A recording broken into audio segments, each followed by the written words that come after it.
So as you can see, so a draft of the book, which is related to the content of the talks, so will be available during the week.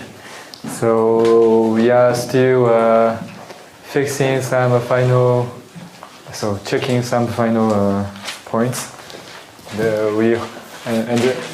Anyway, it will be available during the week. So in this morning, so we have studied lattice in the classical geometry of numbers. So in the afternoon, I would like to revise the same, essentially the same objects, but in some more geometric way. I mean, more related to maybe Arakelov geometry flavor. So that we need to introduce some notation which are absolute values. So maybe non-Archimedean absolute values on Q.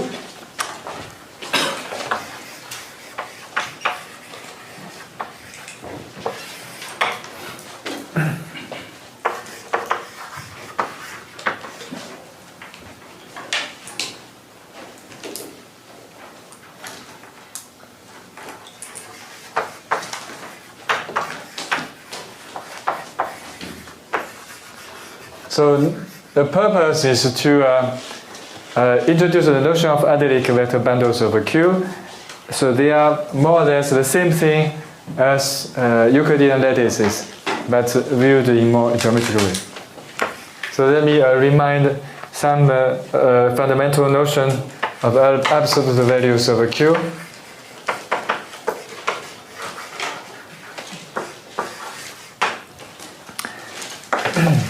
So first of all, I recall the definition of absolute value. So let K be a field. So by absolute value,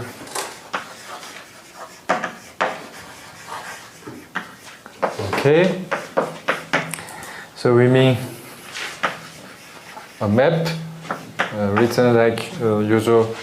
Notation of absolute value from K to the set of positive neural numbers, so which satisfy the following conditions. First of all, for any AB in K square, so you have the absolute value of A times B is the product of the absolute values. And the second condition is that for any A in K, so the absolute value of A is 0 if and only if A is 0. So for any non-zero elements, you have positive absolute values. And the third condition is named as a triangle inequality.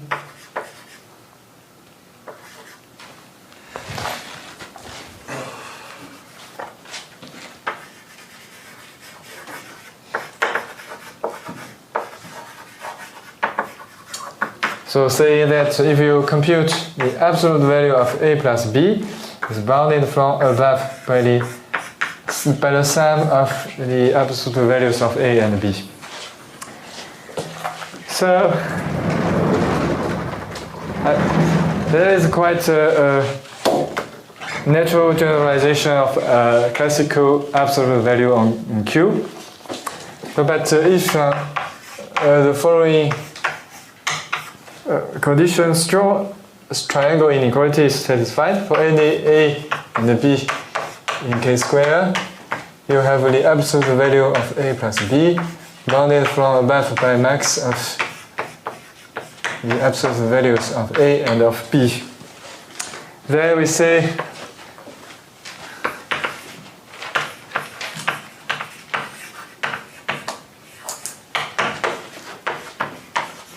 that the absolute value is non-Archimedean.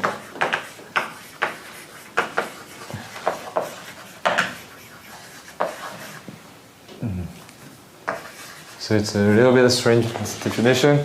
So otherwise, this absolute value is said to be Archimedean.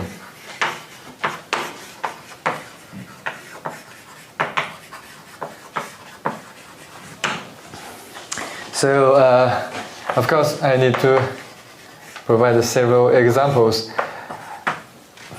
So the first one is a very simple one.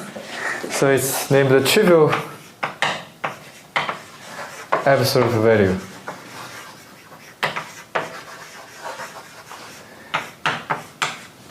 Just you take the absolute value of A to be 0, to be 1 if A is non-zero, and to be 0 if A is 0. So it's rather trivial to check first these three properties, and also you can easily check the 3 prime. So it is a non-Archimedean absolute value on K. So for any field K, you always have this trivial absolute value. So second one is the usual absolute value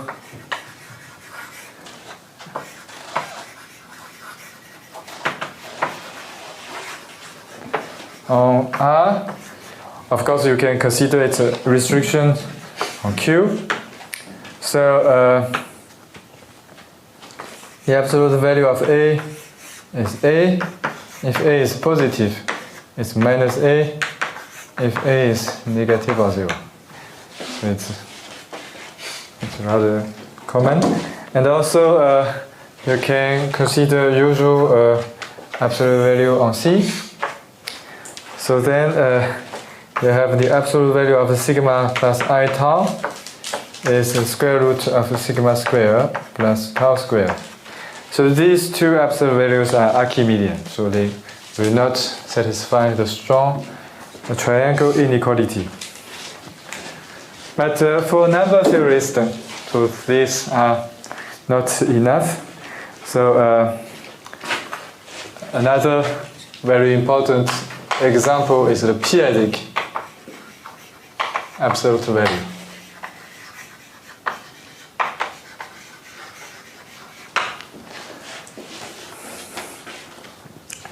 So maybe on Q. So we write a Cauley key P is a set of prime numbers. So as you know, if you take a rational number,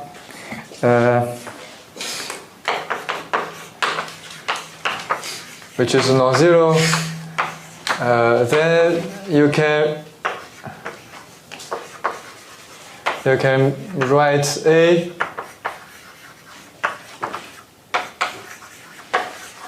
as a decomposition form. So A is plus or minus the product for all P prime numbers, and the P2 power the valuation of P valuation at P of A. So here VP of A is an integer. So you should consider this as some definition, as a definition of the p-adic valuation. You write A as a decomposition of powers of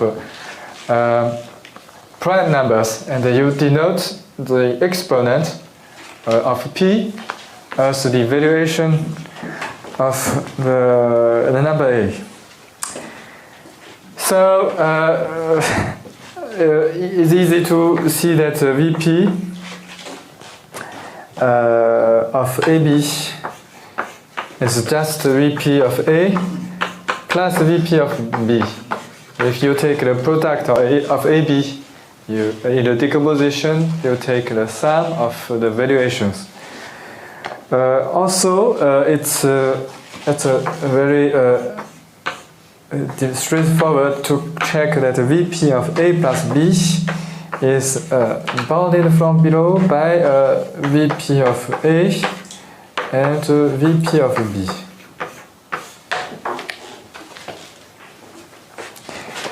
And therefore, you can construct an absolute value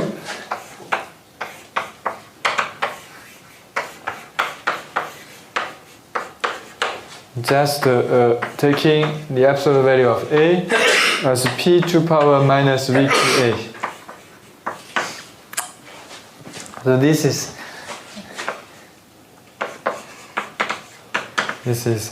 no Archimedean absolute value.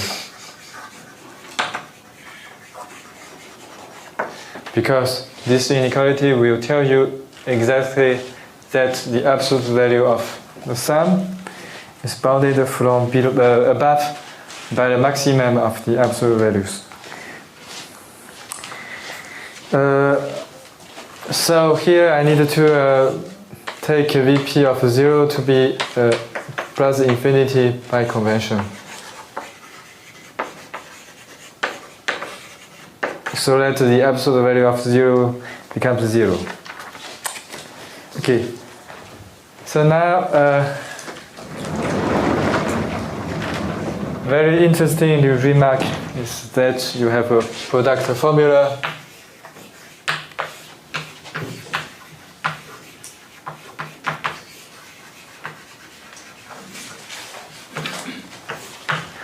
Say that for any A in Q, which is non-zero, you will have the product for any prime numbers, the absolute value of A with respect to P. The times the usual absolute value of A, you get 1. So nothing but definition. So you take the absolute value with respect to 2p, p-adic absolute value, you find a p to power minus VPA, and you have you have some term of p to power VPA in the decomposition of this absolute value, and then everything cancels out, and you find 1. So although this formula is very simple, it is the fundament of the Arakelov theory of number fields. So you have some similar situation for number fields. So little remark. So let K be a field and equipped with an absolute value, and then such thing is a metric space.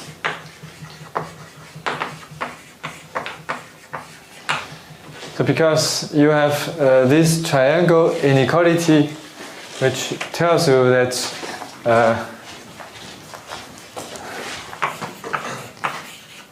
if you take distance function of A and B to be the absolute value of A minus B, the triangle inequality will tell you that this distance function is a metric function of the space K. So you have a metric space. And therefore, you can consider the completion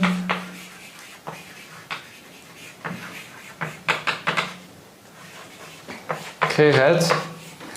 So it turns out that the composition law of the field K extends to by continuity to the completion.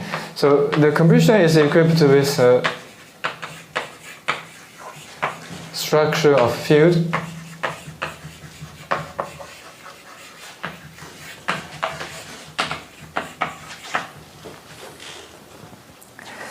and also the absolute value on K extends by continuity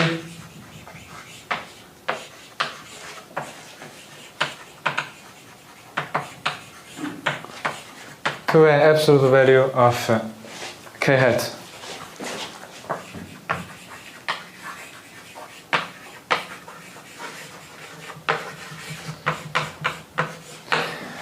So a very natural example is that if you take a Q with the usual absolute value, and then the Q hat is just R, and the usual absolute value on Q extends naturally to an absolute value on R.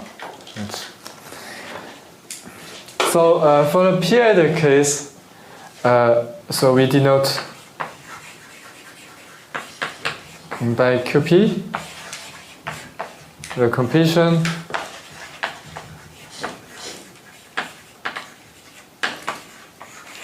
of Q with respect to this periodic absolute value.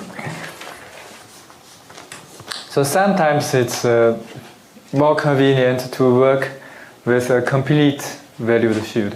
So you have some very strange phenomena if the absolute value is not complete. Usually when you are studying normed vector space of a field, it's more convenient to work with the completed one. So okay. So now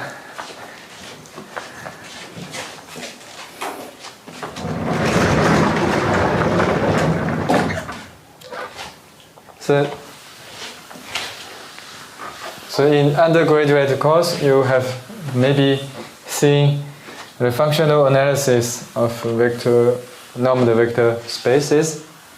So in fact, if you give a field equipped with an absolute value which is complete, then you can do functional analysis with such data. That is quite important in Arakelov geometry setting. So let me recall some basic construction of functional analysis. So maybe for finite dimensional spaces, so normed vector space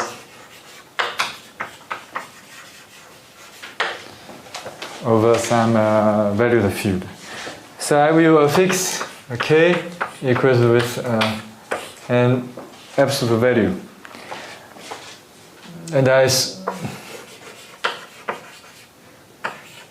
assume that this field is complete.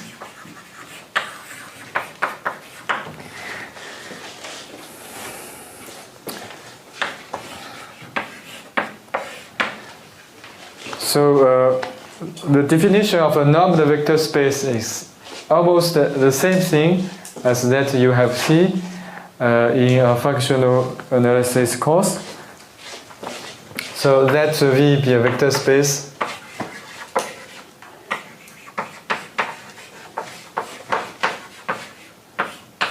over K. So we call norm on V.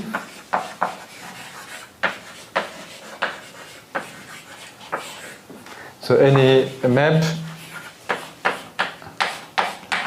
which comes from B to R to positive, to non-negative real numbers, such that the following properties are satisfied.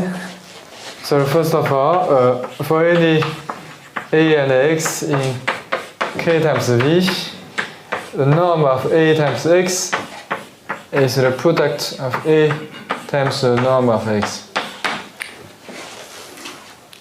So the second condition is that for any X in V, the norm of X is 0 if and only if X is 0. And the third condition is also the triangle inequality. So for any X and Y in V, so the norm of X plus Y is bounded from above by the norm of X plus the norm of Y. So there is also a notion which is similar to no-Archimedean absolute value. So you might realize that these conditions are very similar to the definition of an absolute value. So if the 3 prime, so for any x, y in V, you have the norm of x plus y bounded from above by max of the norm of x and the norm of y. So we say that the norm is ultrametric. It's ultrametric.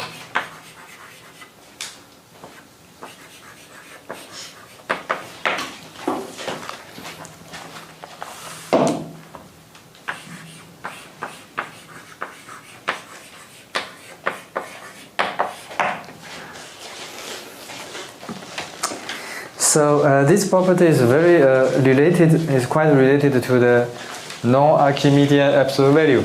So you can see that if V is non-zero, the existence of some ultrametric norm implies that your field is non-Archimedean. So in the Archimedean case, you could not have normed vector space with ultrametric norm if your space is not zero.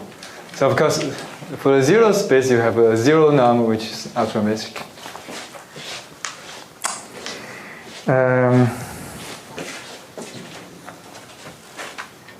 Okay, several examples. So usually one can construct some metric, so some norm from a basis. So that is quite usual. In functional analysis, you have so classically LP norms.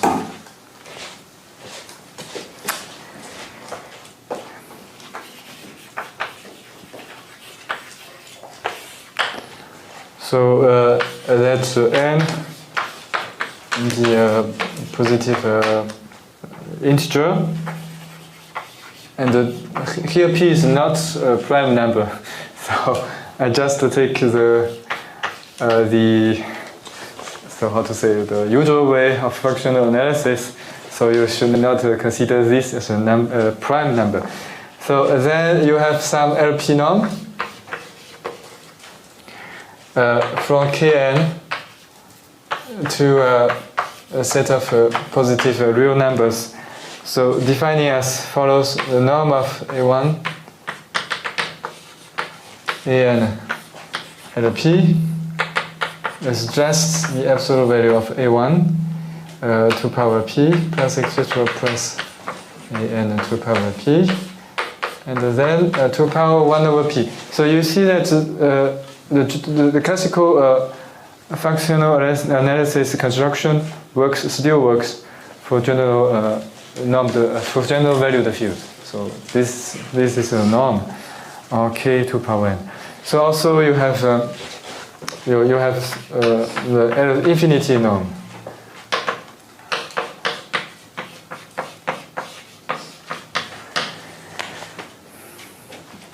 So just A1 to An. L infinity is the max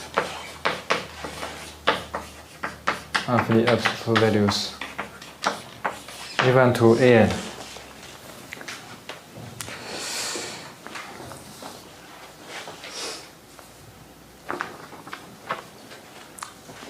Okay.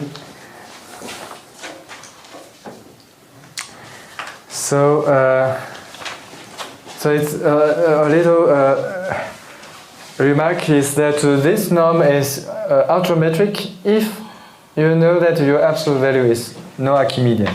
So if this absolute value is non-Archimedean,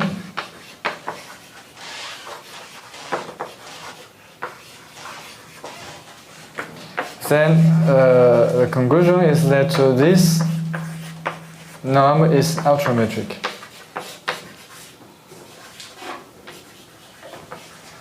But you have so many non-ultrametric norms, even if the absolute value is non-Archimedean.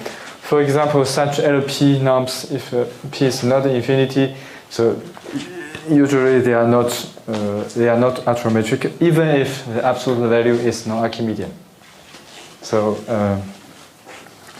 I will go back to some special properties of ultrametric norms. So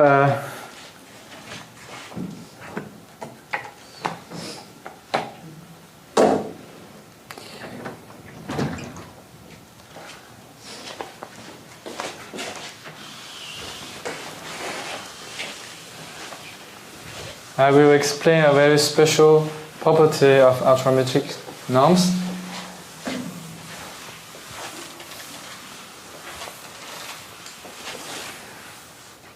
So I will first give you a proposition and then give you some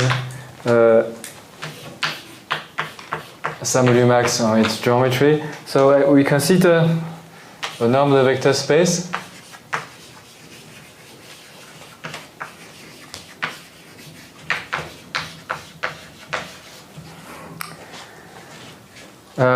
Such that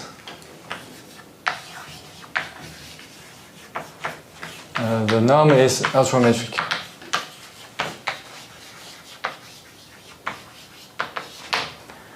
So the first property is that if you have a family of vectors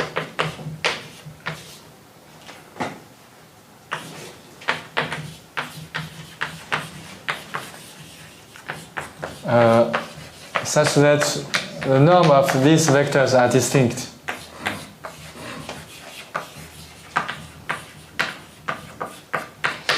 So then the conclusion is that the norm of x1 plus x2 plus xn is just the max of the norms.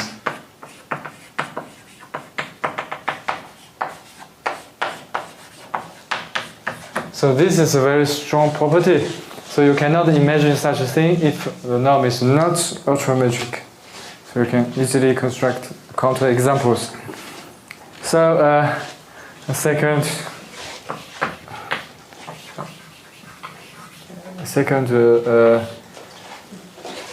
property is a consequence of the first one. So you consider a following map. So you consider the non-zero vectors in V, and you send by the norm, and then you find positive real numbers.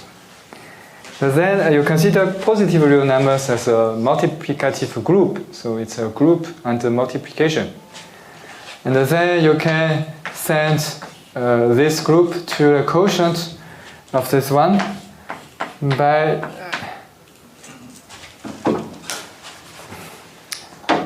the value of the absolute value on K.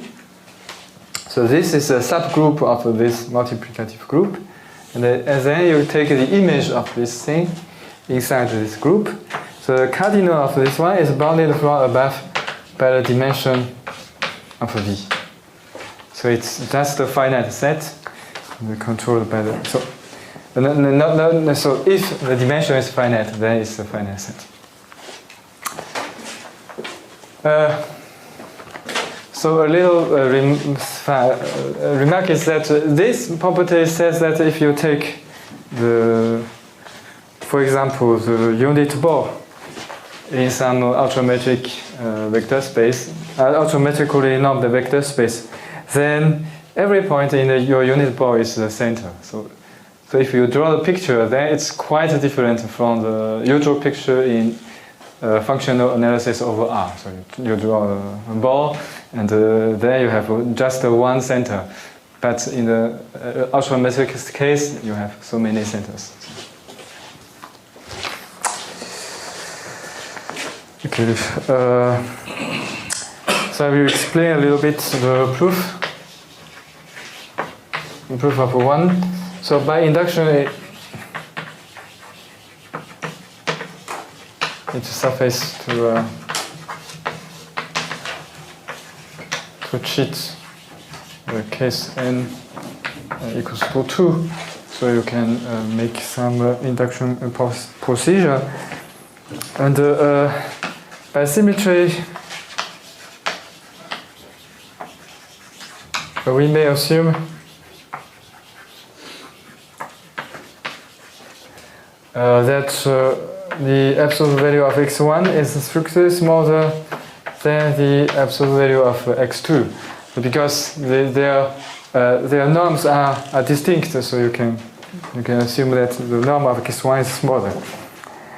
And how you can apply the ultrametric condition? So first of all, you have x1 plus x2 is smaller than max of x1, norm of x1, and the norm of x2. And since the norm of x2 is bigger, so you have the max is just the norm of x2. And then the norm of x2, you can write it as x2 plus x1, and then plus minus x1. So still it's bounded from above by max of the norm of x2 plus x1 and the norm of x1. And you find that the norm of x2 is larger than the norm of x1, but it should be bound by the max of these two elements. So it should be bounded by this. So it should be the norm of. So I should say that the norm of x2 is bounded by the norm of x2 plus x1. So then you have some inequality beginning with x1 norm of x1 plus x2 and ends with the same thing. And so they are all the same. And so the norm of x1 plus x2 is the largest one between the norm of x1 and the norm of x2.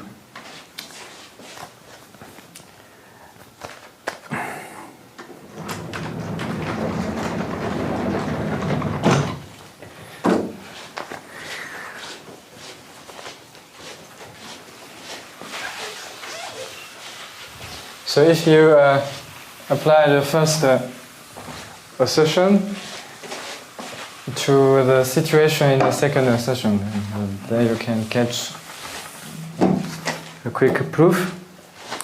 So for the second assertion, so let I be the image of the composed map.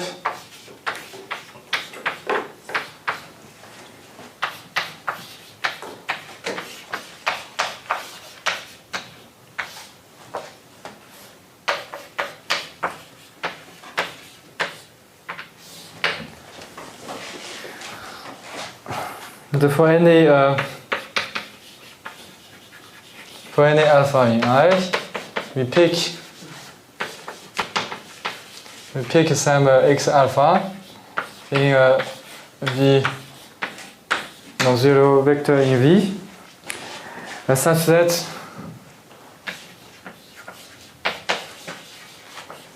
if you take the norm of x alpha, so that will give you a positive number. And then you take the class of this one, you find alpha. So the image of x alpha is S alpha, so it's always possible. How to show that the cardinal is bounded? It suffices to show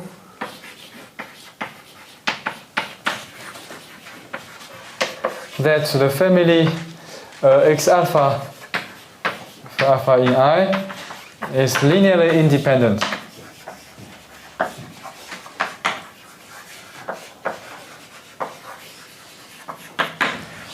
So, of course, you cannot have repeat elements, so the x alpha are all distinct. So the cardinal of this set is just I. So if they are linearly independent, then the cardinal should be bounded by the dimension. So that is the idea. So how to prove that it's linear independent? So that's very how to say classical.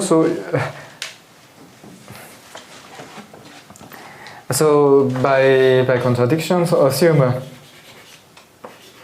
that you can find a linear combination. You can assume that you have x alpha 1. So maybe. Assume that there exists alpha 1 to alpha n in I and lambda 1 lambda n in k which are non-zero, so such that lambda 1 x1 x alpha 1 plus x2 plus lambda n x alpha n is 0. So then what is the contradiction? So by definition, so there So the image of such x alpha 1 to x alpha n are distinct. So you find that the norm of lambda 1, x alpha 1, etc., lambda n, x alpha n are distinct. Because they're so if some of them are the same, then the image of x alpha I and x alpha j will give you the same class. So they should be distinct. So if they are distinct, you can apply the first statement. So you find that the norm of the sum, so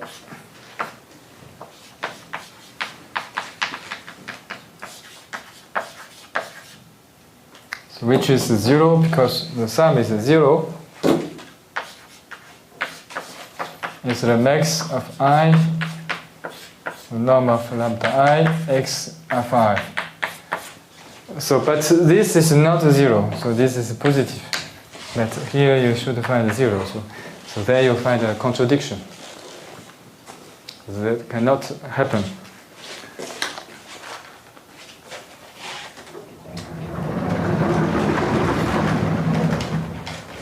So this is a very special property of normed vector space, ultrametrically normed vector space. Okay.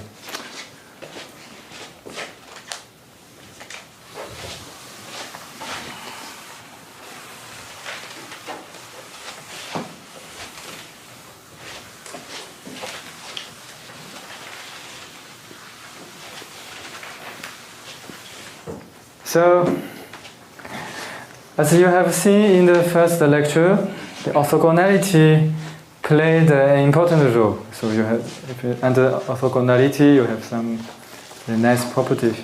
So here we want to talk about the orthogonality for general normed vector spaces.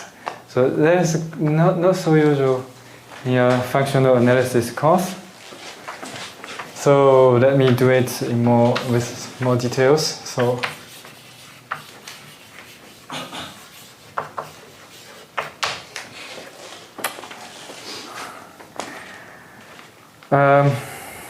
So usually orthogonality in functional analysis is quite related to a construction of an inner product. So if you have an inner product on some vector space, you say that the two vectors are orthogonal if their inner product is 0. Of course, here we cannot define some inner products, especially for non-Archimedean absolute value. That is not related to any bilinear forms or something like that. So that is not so possible. So I just give you the definition and I explain the relation to a classical setting. So that V with a norm be a finite dimensional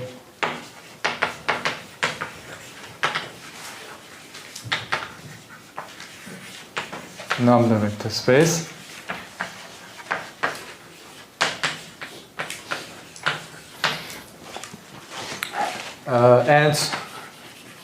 And alpha be an element in 0 to 1, between 0 and 1, with 0 excluded. So we say that a basis of V, so basis EI,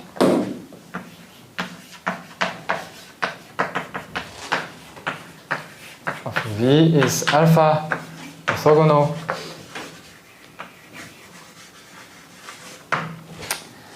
if for any A1 AN in K to power N, you have the norm of A1 E1 plus etc. plus AN EN is bounded from below by alpha times the max of I in 1 to N, or AI times EI. So just to take alpha times the max of each component. So, so if alpha is 1,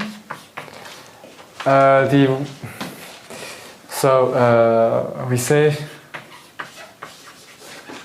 that so the one orthogonality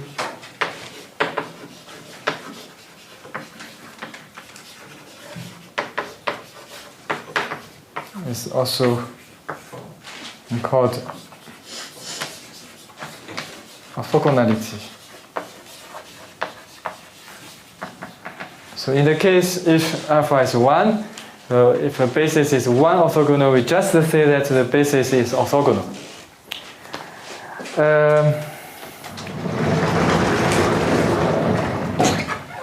Then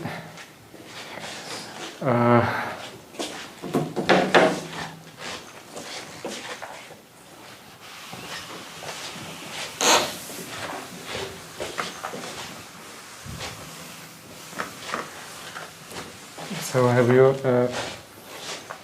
give you an exercise. So that K be R, and the absolute value the usual one.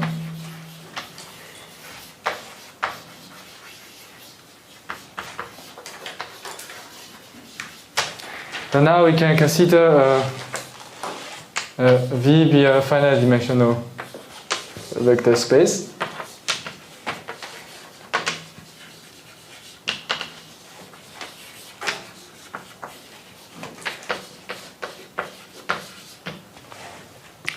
And equipped with an inner product.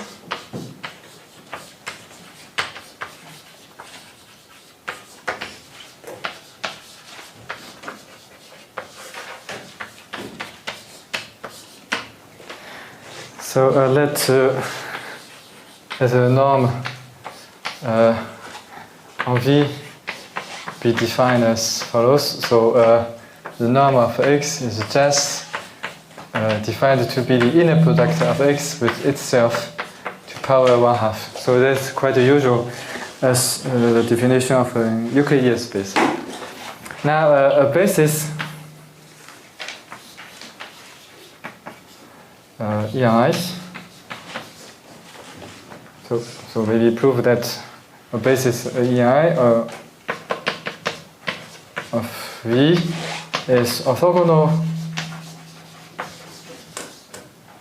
So if you like, one orthogonal with respect to this norm, if and only if for any I and j in 1 to n square with I different from j, you will have an inner product of EI and EJ is 0. So you see that this condition is quite related to the classical orthogonality condition for inner product space. So here we have not necessarily an inner product, you just have a norm, but you can use an alternative condition which assumes you to have the notion of orthogonality.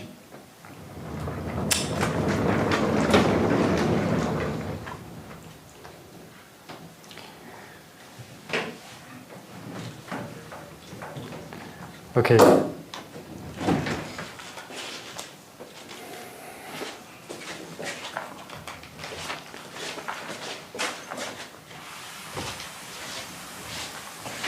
So why we need to introduce alpha orthogonality? So that is another exercise, but it's more difficult. So you can show that in the general case of a general non-Archimedean absolute valued field, you can find some vector space with a norm which does not have an orthogonal basis but it always has an alpha orthogonal basis for alpha smaller than 1. So that is what I would like to prove in the following theorem. So in fact, I will prove a stronger statement saying that you have, in some sense, a Gram-Schmidt orthogonalization procedure. So if you allow alpha to be less than 1. So that will be an arithmetically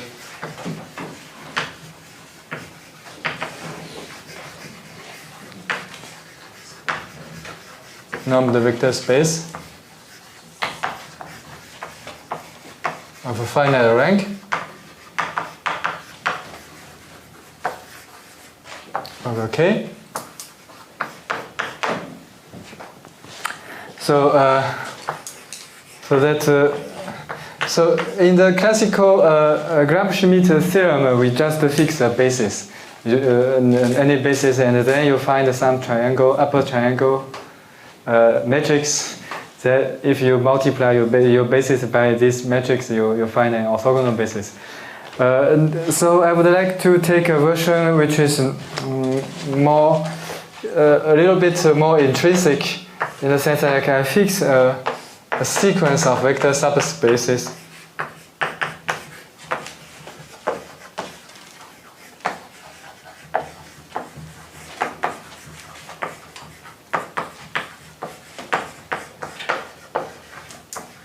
of V. So if you would like to find the classical theorem, you just take vector subspaces generated by more and more vectors in your initial basis. And let alpha in R such that so alpha is in so 0, 1 with 1 included if K is locally compact.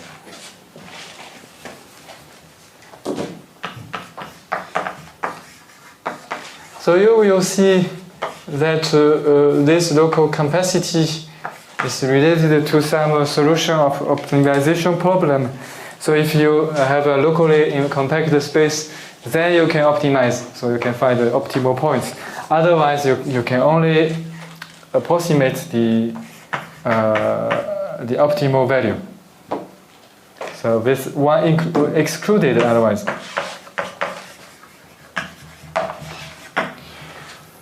So then there exists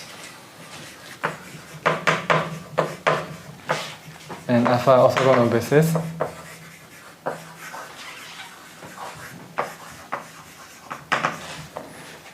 E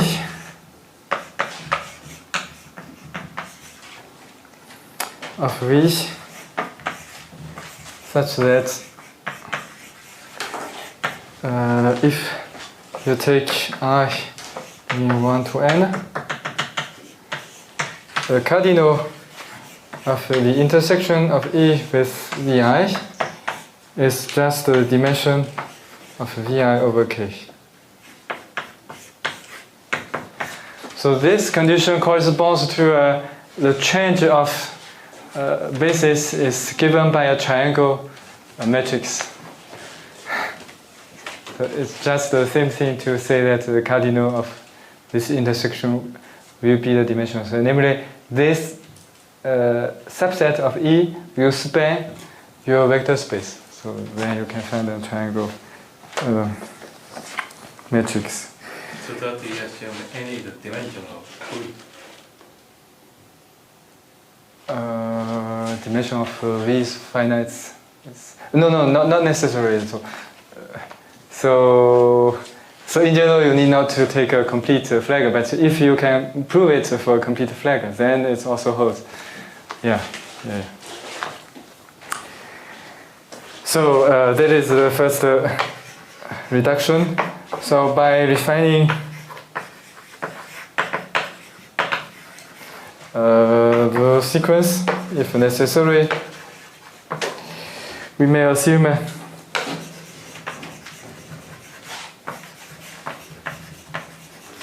that the dimension of V is just n, so you can add so many vector subspaces inside the sequence and complete the sequence. And in this case, you will find that the dimension of Vi is just I.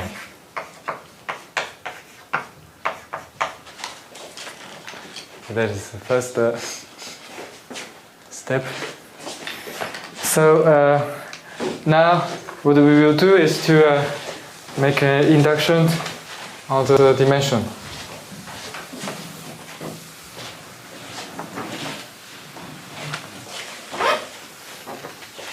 So of course we are allowed to modify alpha. So the induction procedure consists of assuming such argument for any alpha, but for less for vectors normal vector space with less dimension. So of course I will not mention the case where dimension is 1. So it's there is nothing to prove. You just take the original basis. It's automatically orthogonal. So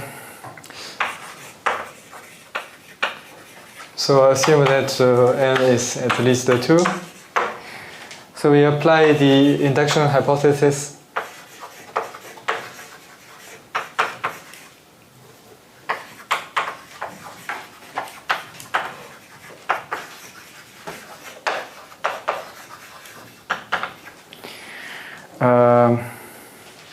To Vn minus 1, and also the sequence truncated at Vn minus 1. So then we can obtain. Now I need to change a little bit the parameter. So I take a square root alpha orthogonal basis Vi. So for I is 1 to n minus 1 of Vn minus 1. So so as we have assumed that the sequence is saturated, then you have the dimension of Vi is cardinal to the intersection. So in fact there is the same thing to say that Ei belongs to Vi, but not Vi minus 1 for any I.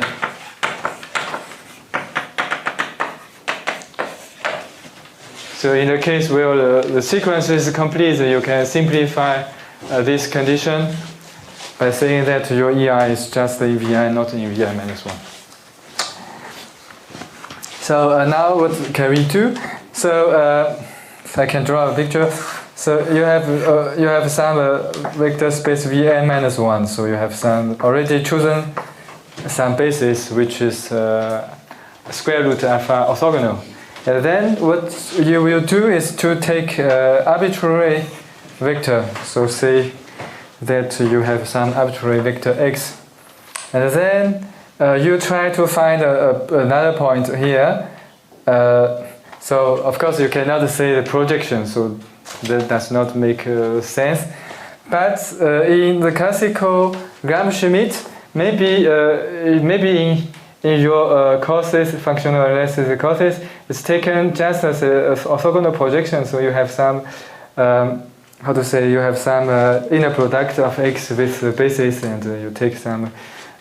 But in fact, this procedure is just used to find a point in the plane, in the subspace Vn minus 1, which is most near to your vector x. There is the geometry that we will apply in our setting.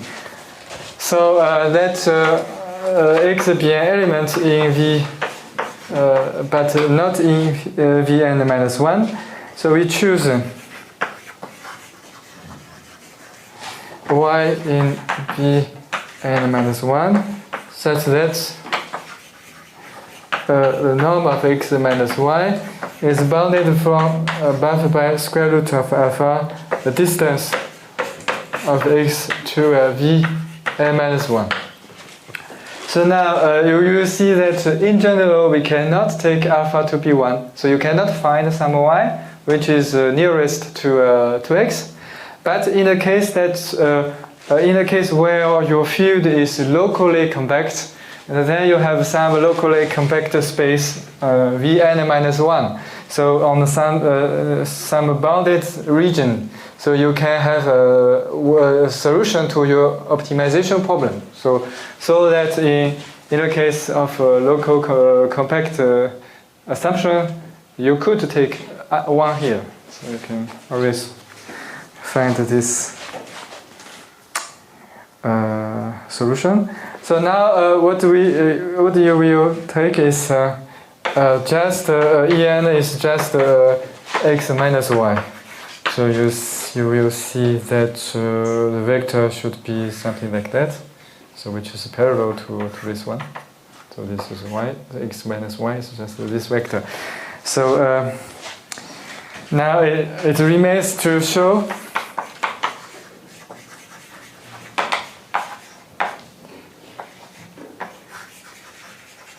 that your basis is alpha orthogonal.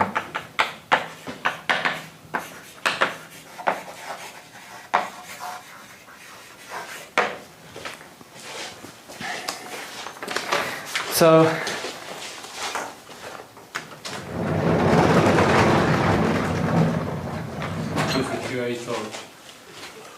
root alpha is less than 1. It's less than 1, yeah. Root alpha distance is less than distance. So sorry. So maybe it's 1 over root alpha. Distance, yeah. Yeah, it's. So I'm sorry.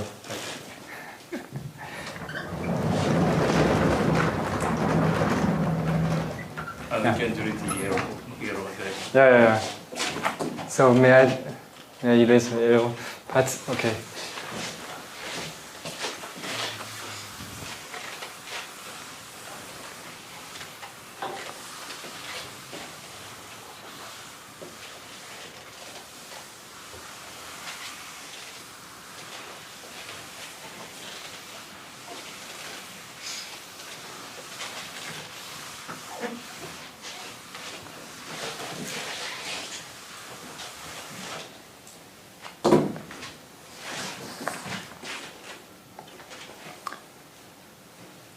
Okay, so now we consider some lambda 1, lambda n in k2 power n, and take z equal to lambda 1 e1 plus x2 plus lambda r er.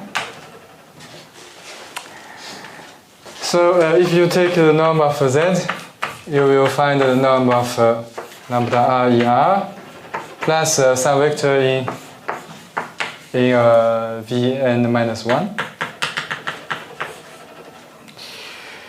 It should be n. Sorry, it should be n.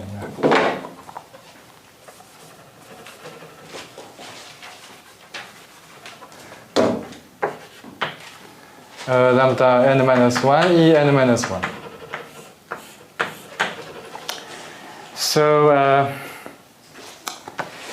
So this is bounded from below by the absolute value of lambda r times the distance between x of v and minus 1. The distance is bounded from below by lambda r times square root of alpha times the norm of er. So this is bounded from below by alpha times lambda n, lambda n en. So this is so you have first inequality, and if the norm of lambda n en is bigger or equal to the norm of lambda 1 E1.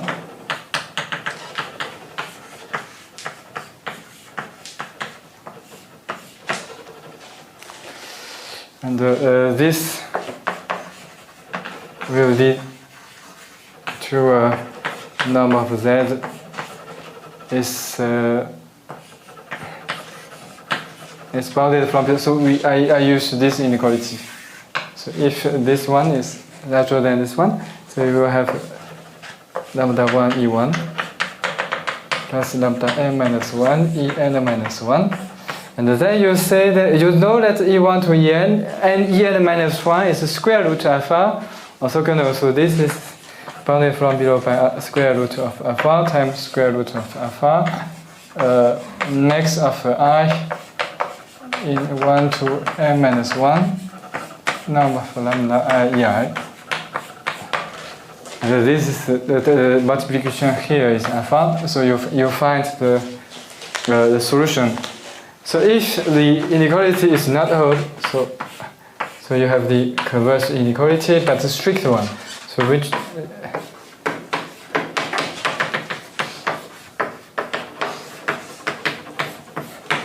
so for the moment we have not yet used the hypothesis of ultrametric norm. Then we will use it here. So if this norm is smaller than this norm, then by the proposition that you have seen, you know that the norm of Z is just the norm of lambda 1 E1 plus etc. plus lambda n minus 1 En minus 1. So this one will be bounded from below by square root of alpha, so max of I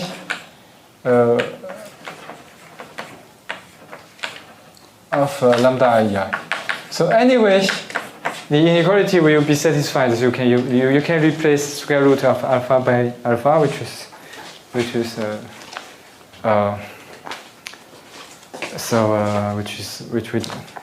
is smaller.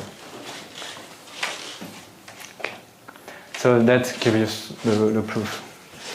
So the ultrametric condition is used in the last step.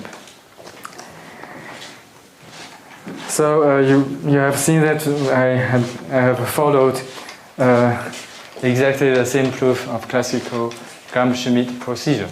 So this theorem shows that in the non-Archimedean analysis, the condition of ultrametric condition corresponds to the existence of some inner product in the classical functional analysis. That is what you should keep in mind. Okay. So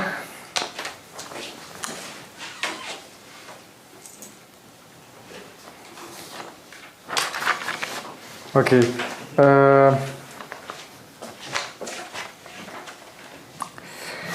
I will talk a little bit about the dual norms and the determinant, so which will have a relation with the contents of lecture this morning.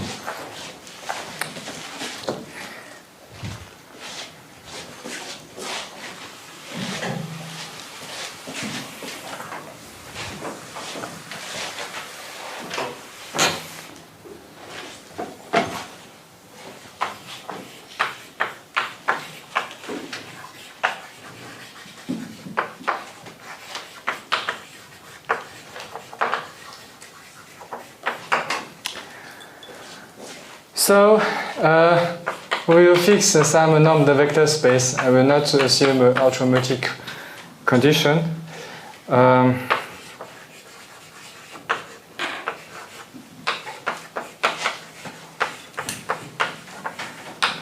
I take n is the dimension of V over K. So we just take a V dual as the set of linear forms on V, K linear forms on V. And then we can define a norm.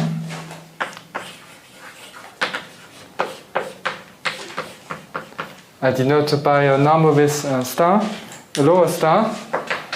going to a V from V star to R positive.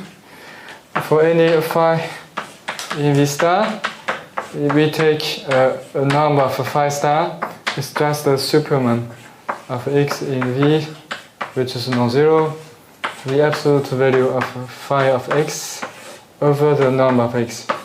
So you see that this is just the same definition that you have seen in your functional space, functional analysis course. So that determinant, so determinant of V, so is defined to be the maximal exterior power of V. So if you are not familiar with exterior power, so I just say that it's a one-dimensional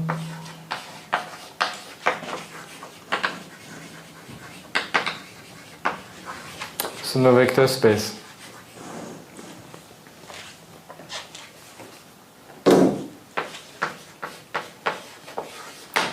So of the vectors in a form x1, wedge etc., wedge xn. So for x1, xn in v to power n. So it's just a formal writing of x1 to xn related by wedge. So of course I will give you the relation. So if x1 to xn is written as a sum matrix times e1 of en. So this is the basis, e1 of en is the basis. So you will see why this is called a determinant. Then x1 wedge etc. wedge xn is just the determinant of A times e1 wedge etc. wedge en. So these writing are related by such relations. So you have some one-dimensional vector space if you change the vectors. It's just the determinant of it. So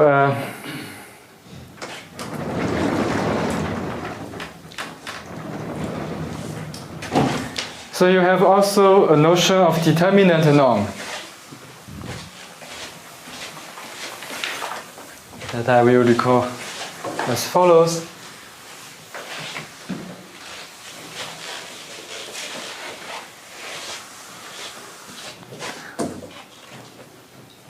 So define a norm like this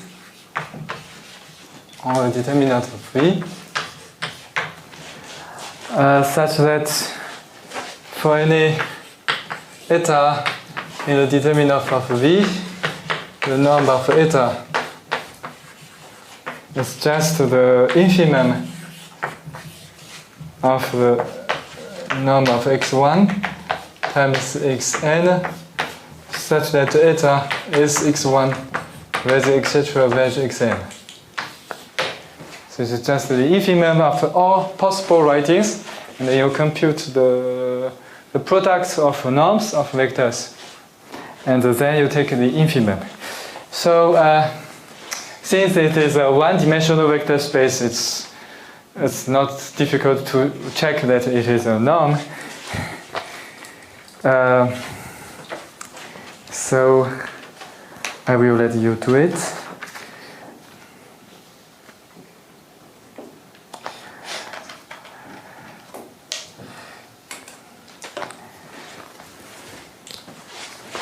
Okay, so before going into more properties of these norms, I will explain the relation with my talk in the morning, how to view Euclidean lattices by using such norms. So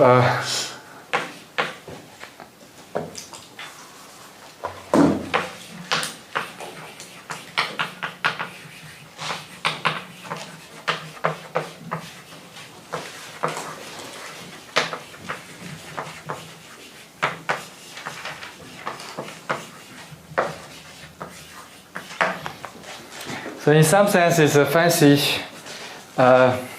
way to consider more classical objects. So definition by adelic vector bundle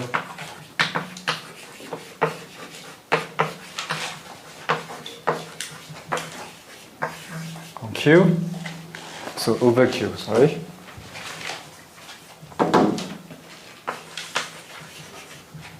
So we refer to the following data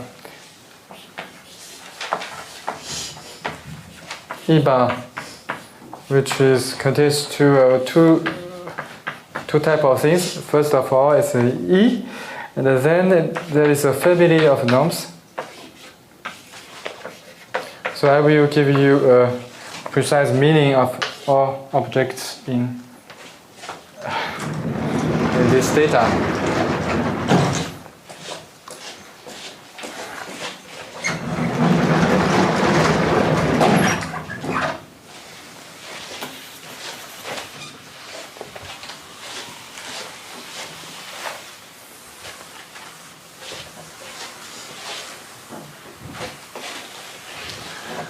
So where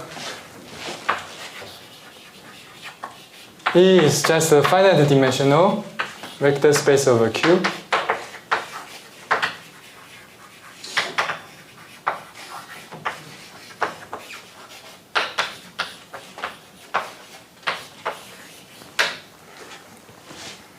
And for any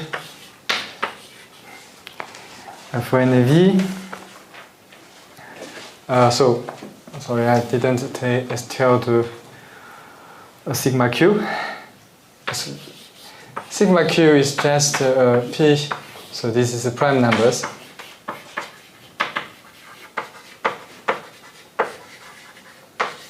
And the union, a formal point infinity. So for any V in sigma Q, you have seen some absolute value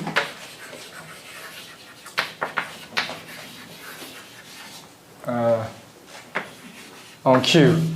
So you have seen that P, if V is a prime number, you have a periodic V equals to P, you have periodic absolute value. So if V is infinity, and then this one is the usual absolute value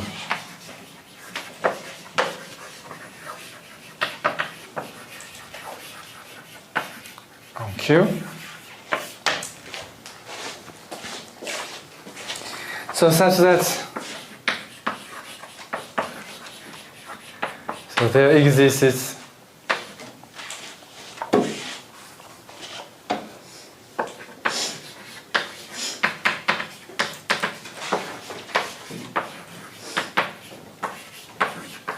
I. So I from 1 to n, which is also of E over Q.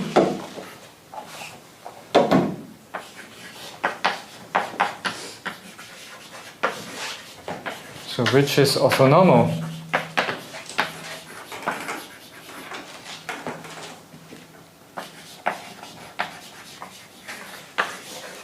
for all but finitely many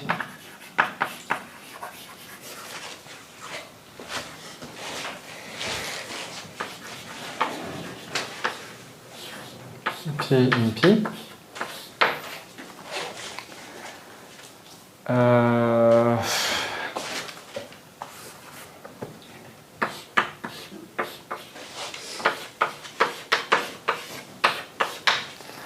So more precisely, so you can find some subset. So S in P finite.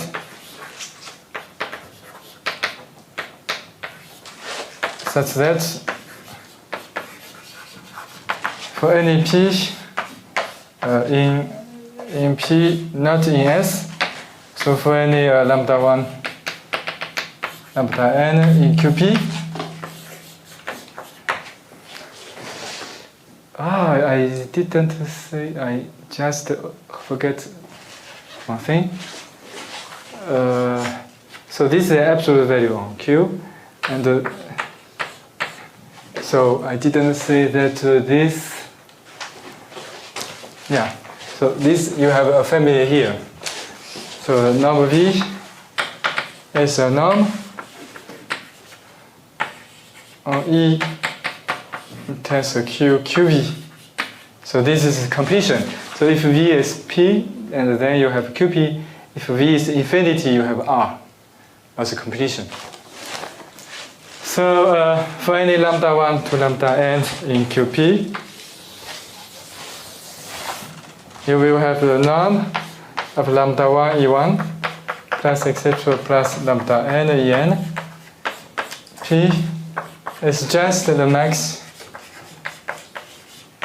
of lambda 1p and the lambda np.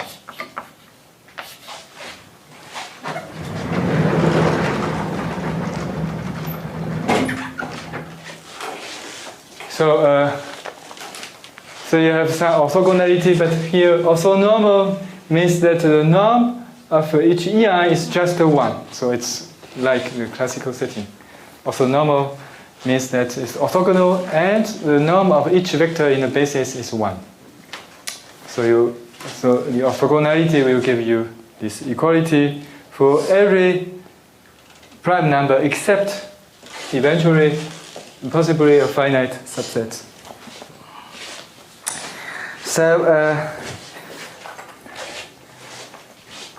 So how to relate a lattice to such situation?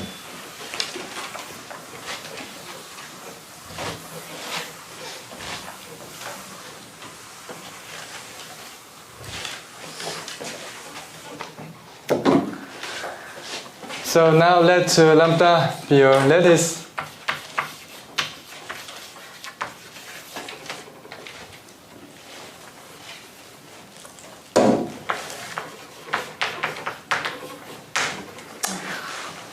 In Rn, and EI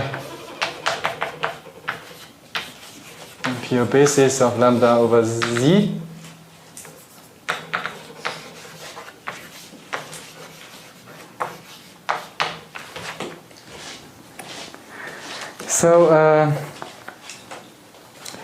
So you can construct a vector space of a Q. So we construct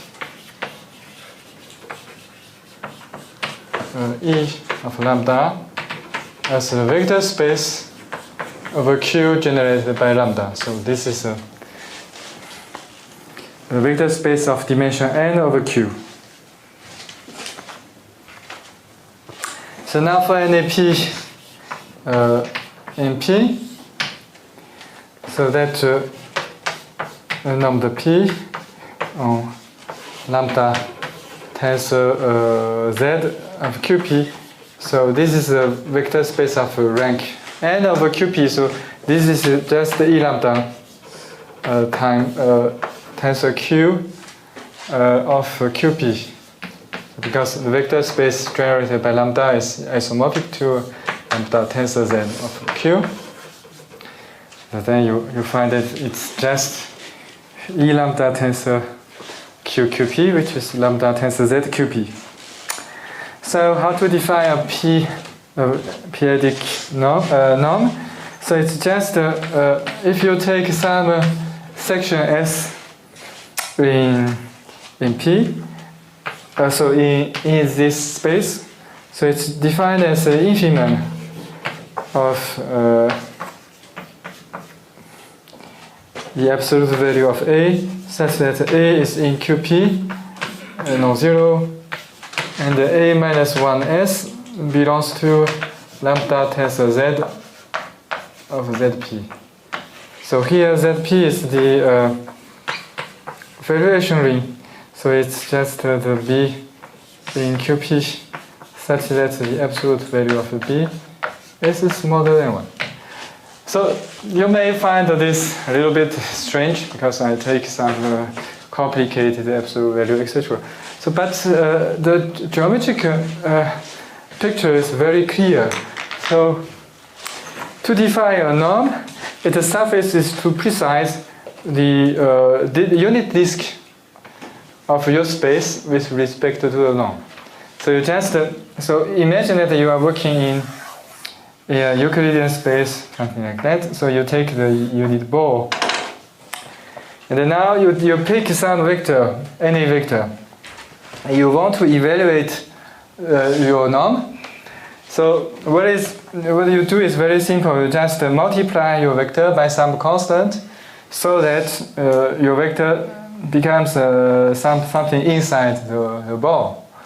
And then, so you just take the absolute value of the dilatation that you need to ensure that your dilation should be inside the unit ball. So that means if you have some structure over Z, and it will produce you a unit ball for any local field, for any p-adic vector space, and these unit balls will define you a family of norms giving the adelic structure. So here you have a typical adelic structure coming from a structure of Z module. So you have a structure of Z module, then you can get automatically a family of p-adic norms. And then what you can see is that very naturally EI is orthonormal.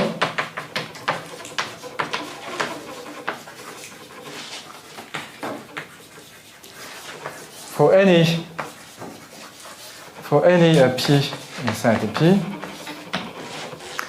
Therefore, you get some data of this vector space over Q with this family, which gives you an adelic vector bundle over Q. So, what is the motivation of introducing so complex objects? Because you can say that, okay, we will uniquely work with,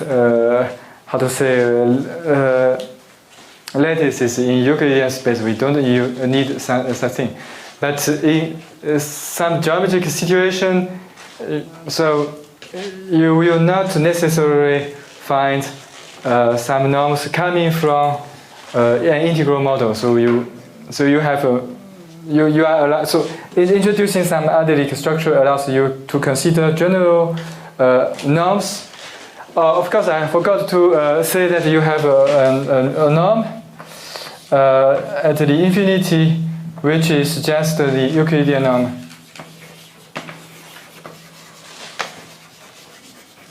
Of R to power n, which is lambda tensor z of R. So you have the norm at the infinity given by the situation. So what is not convenient is that you have a combination of analysis and of algebra. So in the treating of classical lattices, you need to not only consider normed vector space, but some Z modules behind. So you need to combine algebraic argument and analytic argument, as I have explained in the morning. So such situation, such construction allows you to consider the Z module structure as if it comes from some norms. So it allows to treat every places of Q, or more generally of a number field in a uniform way. You can treat them like the same thing. So, for example, you can recover several invariants in the setting of adelic vector bundles. So,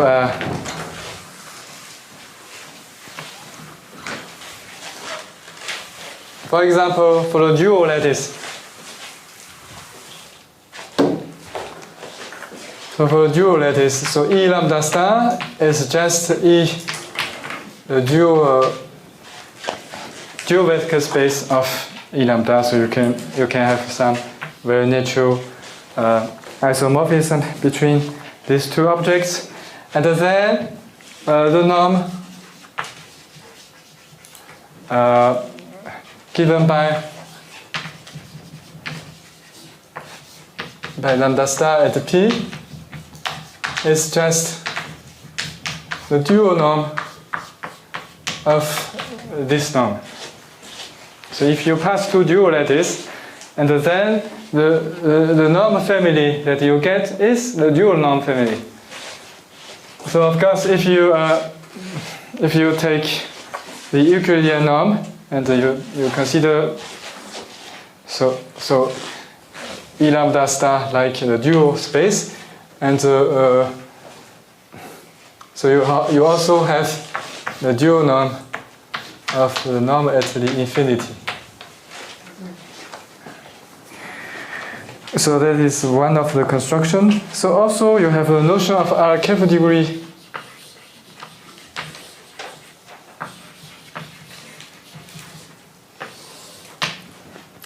So let E bar be an adelic vector bundle.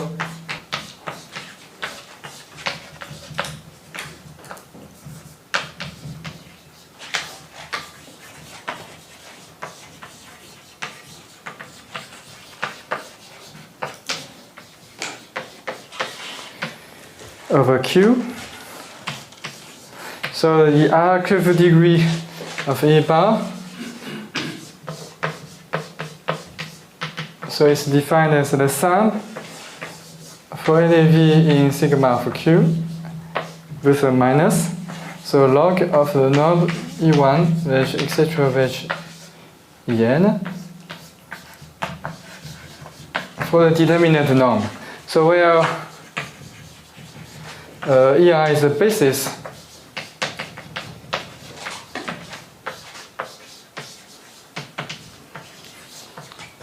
of E over Q. So the Arakelov degree is defined like this.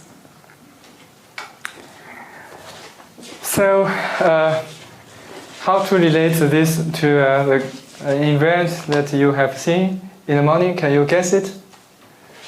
So if E bar is given by E lambda,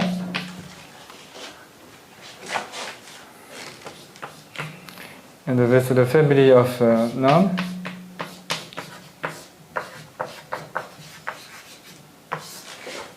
given here, what is the Arakelov degree of this adelic vector bundle? Can you imagine it? So this is just a minus. So this is just let me think. I think is as a minus log of d lambda. So what is the reason? So you can, for example, take E1 to En be a basis of lambda. So they form an orthonormal basis for any P in P. And therefore, this norm, determinant norm becomes 1. So I have not to prove it. You can try to prove it. Maybe I have no time to prove it, but you can prove it if you have an orthonormal basis, and then the determinant norm will be 1. So there will be no periodic contribution in this sum, except the contribution at the infinity. So for the contribution at the infinity, so you have seen in the morning that the determinant, the d of lambda, is given by the determinant of this vector. So its determinant norm gives you the volume, d lambda. So you find a minus log of d lambda. So it's related in such a way. So of course the definition here will not depend on the choice of the expression, so choice of the basis.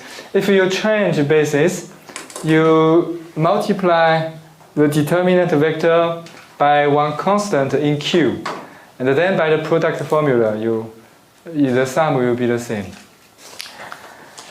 So you see that it allows to treat modular objects, and you have some uniform expression here. You need not to take some special basis. It works for any basis, and it describes in more intrinsic way the geometry of a lattice.